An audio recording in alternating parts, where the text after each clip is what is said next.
This is the Dog Sitter's House podcast.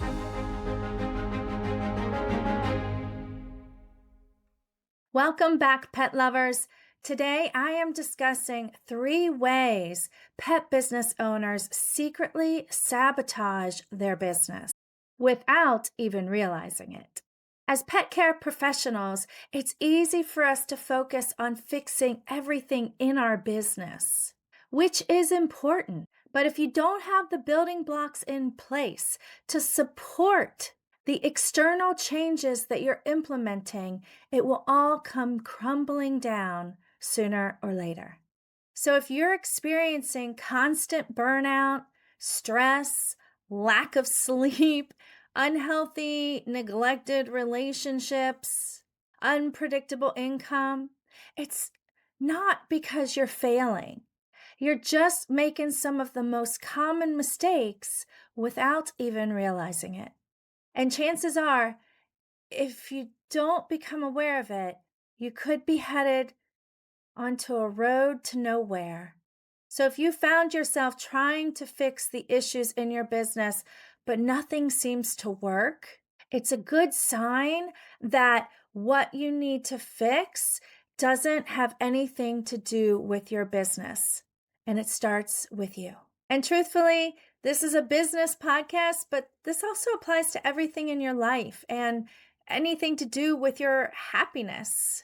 I remember how difficult my life always seemed to be and the reality in my head before I learned about these building blocks to success and happiness.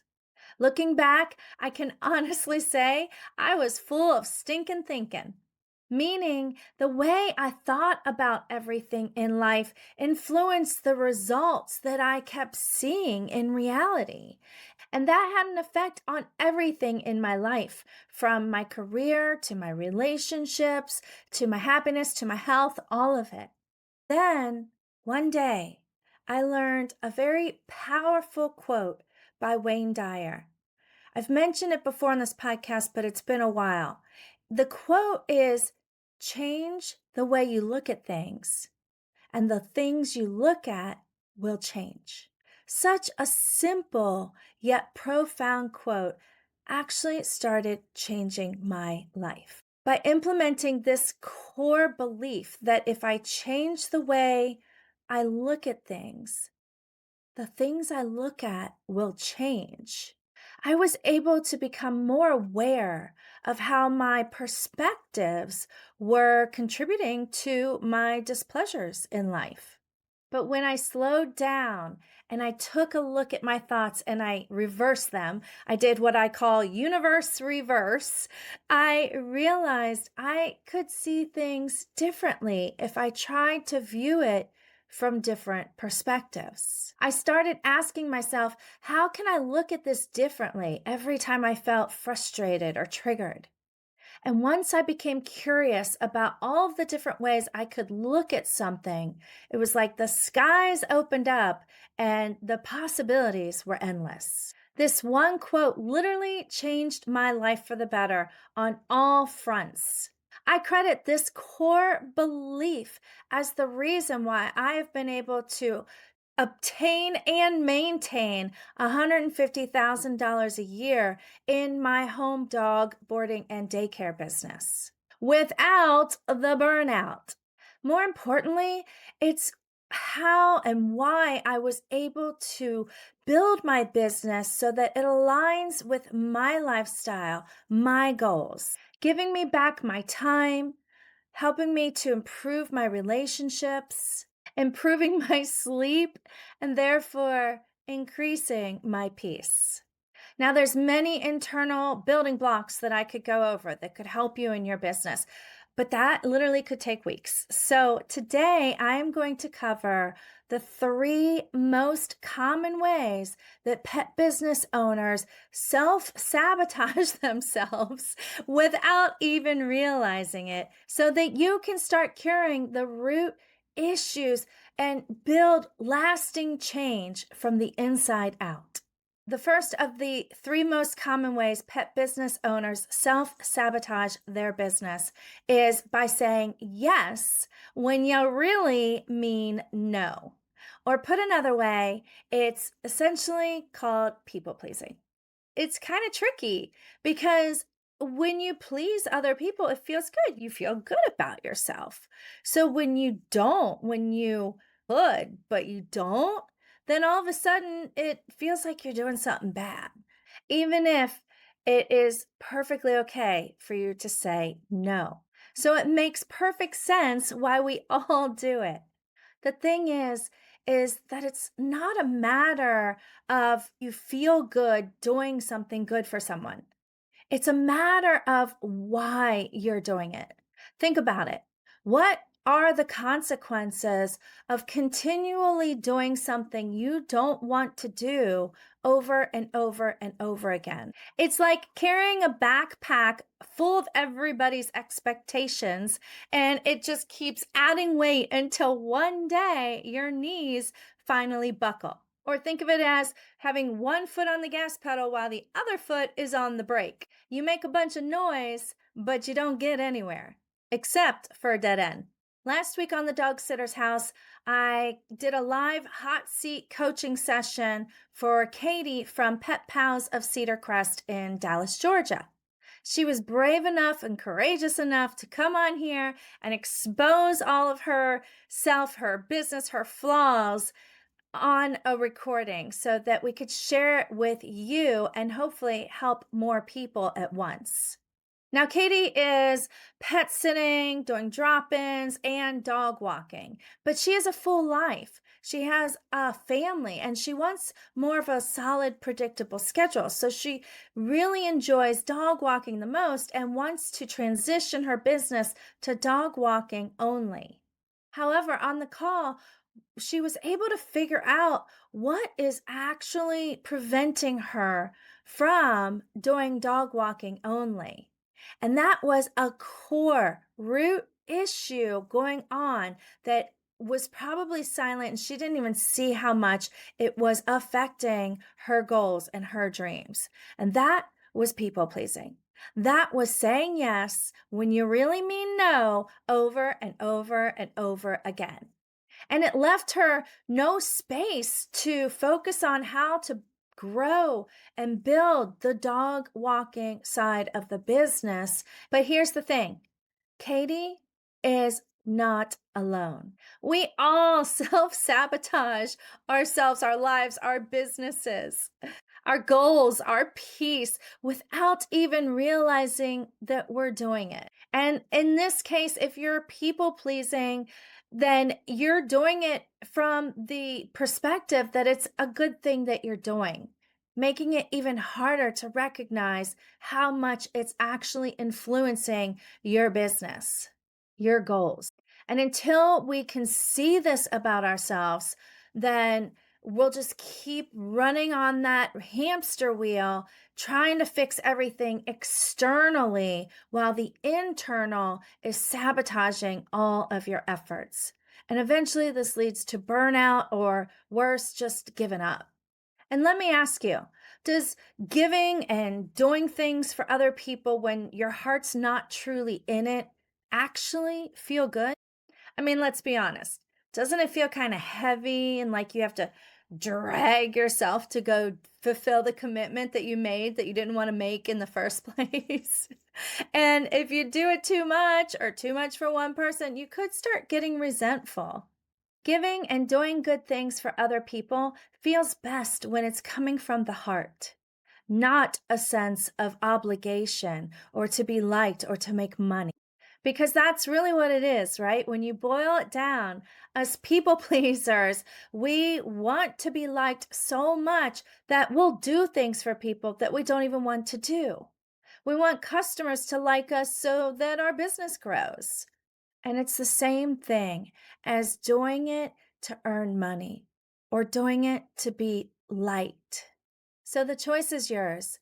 You can either continue feeling heavy doing things that you feel more obligated or as if you have to do to earn money, hiding your displeasure from customers and hoping they don't notice and they continue booking you anyway. Or you can respectfully say no and make room for that which you love doing the most. Now, the second most common way pet business owners self sabotage their business without even realizing it is that they sell to everybody and they offer every service under the sun that they possibly can. They become the Amazon of pet sitting.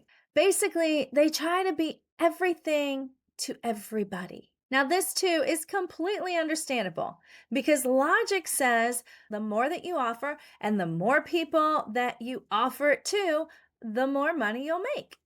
And I ask, at what cost? What if you do that and all of a sudden your business blows up like crazy?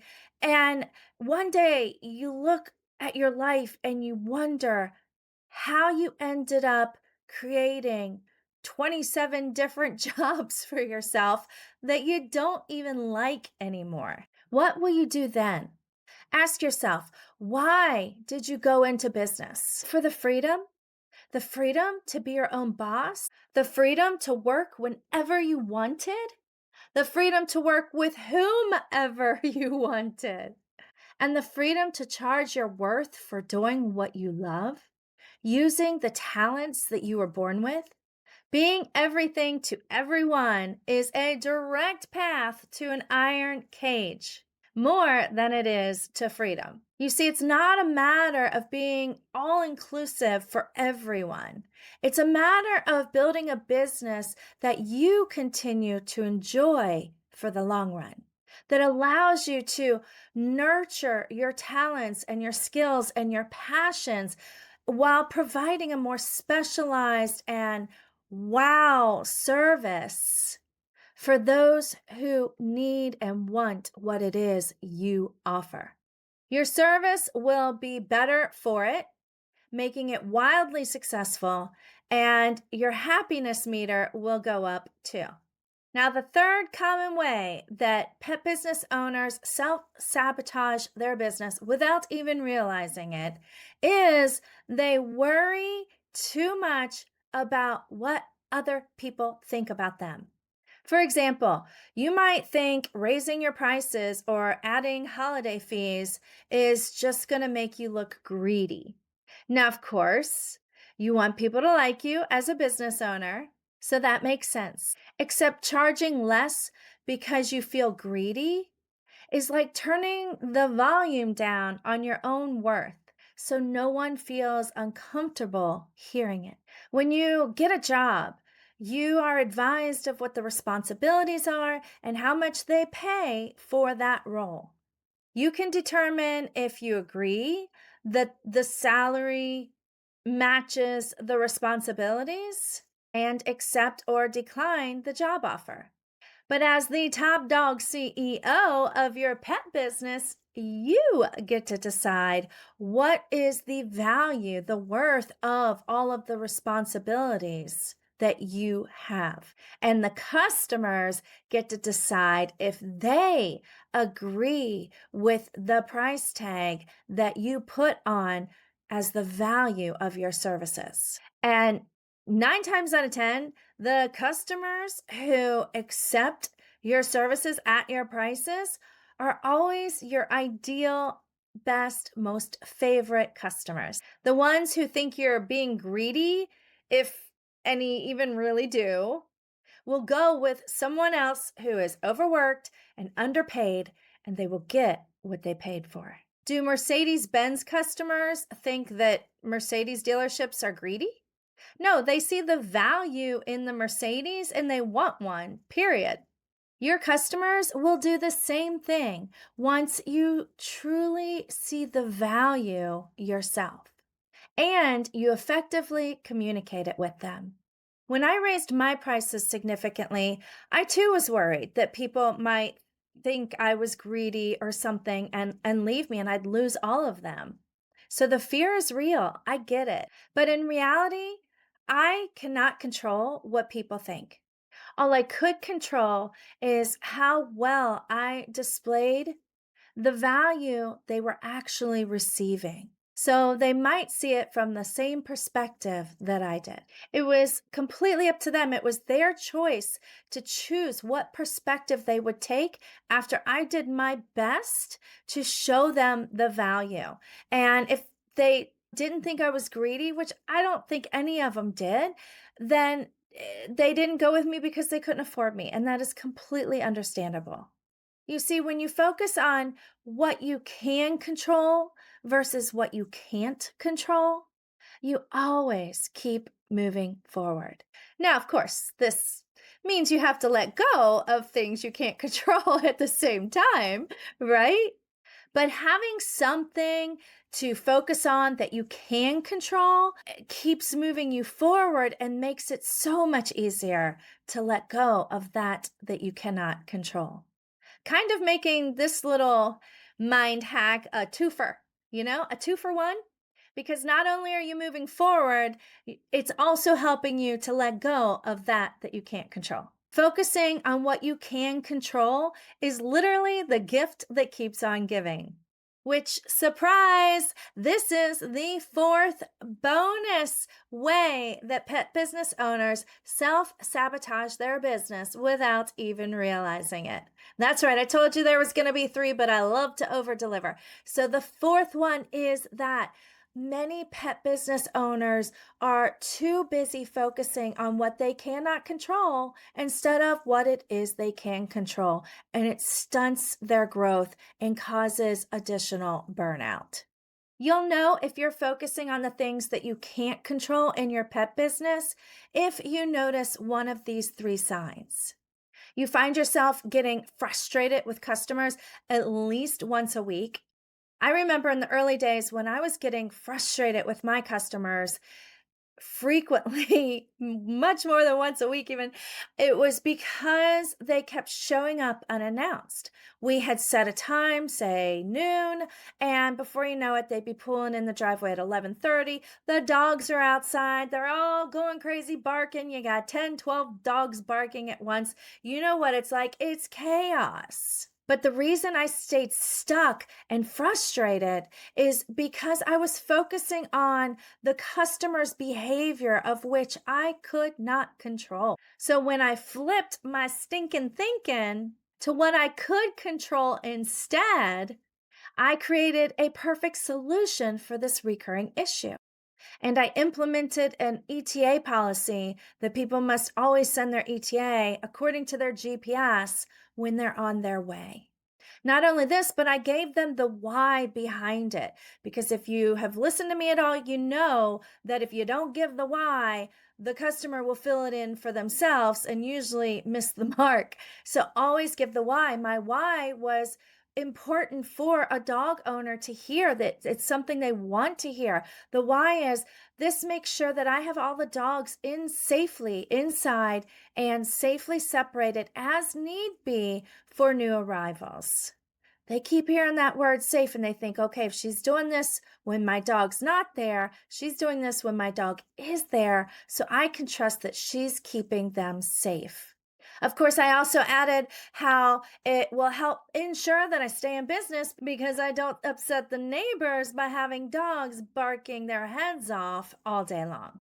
This literally fixed the issue of customers not showing up on time. They could be 15, 20 minutes late, but as long as they text me, it was okay because we were prepared for it. The second sign that tells you you might be focusing on the things you can't control instead of the things you can control in your pet business is you find yourself worrying about what other people think about you at least twice a week.